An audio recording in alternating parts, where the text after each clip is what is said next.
So in this video, I'm going to show you how to access the database properties within the body of the page. So for this, we're going to open this page, and now you have all your properties here. But maybe you have a lot of properties and you just want a cleaner look, so you hide them. Always hide. Then you go here, hide this one as well.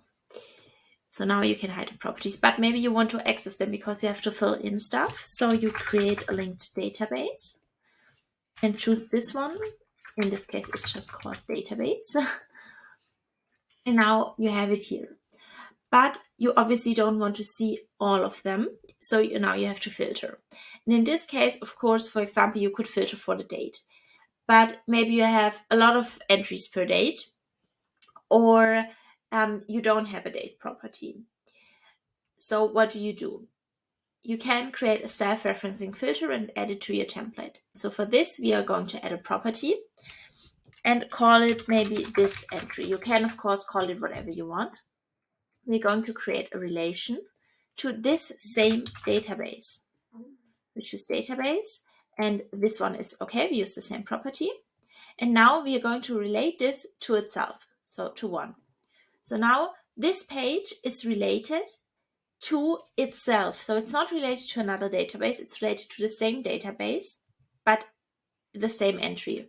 So now we can also hide this. And now what we can do is again create a linked database, or we could have just left it there. It doesn't matter.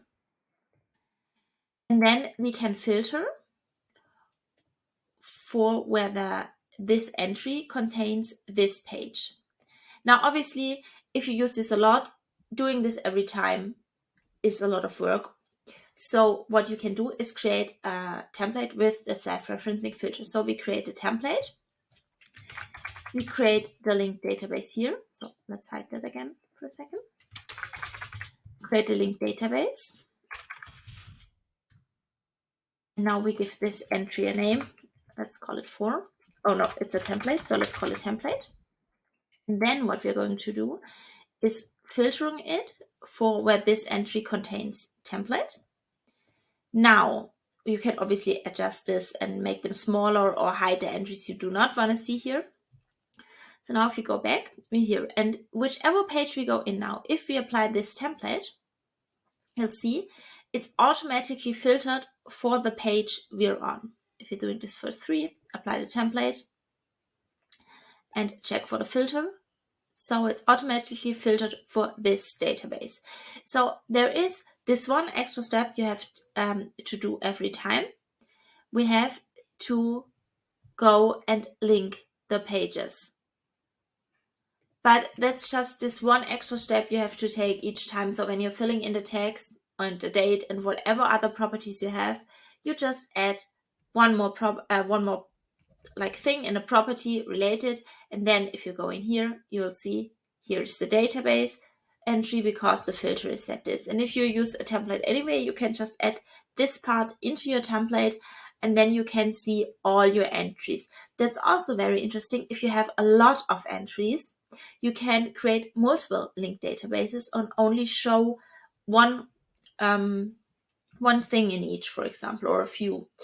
So let's say you want to only see the tags here. We can hide this and hide this entry. And then we can duplicate the linked database. But instead of the tags, let's hide those and show the date, for example. So then you have one database where only the tag is shown and one where only the date is shown. Then you can also hide them into toggles. So again, with just the 2 properties I have in here, this doesn't make much sense. But if you have a lot of properties, and maybe let's say this is your daily log or habit tracker, and you do stuff in the evening and stuff in the morning, you can have 2 instances of this database. In one, show only the properties you fill out each morning, put it in a toggle. In one, show only the properties you do every evening, hide them in a toggle. And then in the evening, you open the evening one. In the morning, you open the morning one. And you don't have to see all the properties all the time. And that's how you apply self-referencing filters in databases to be able to hide the properties and still access them in the body of the page.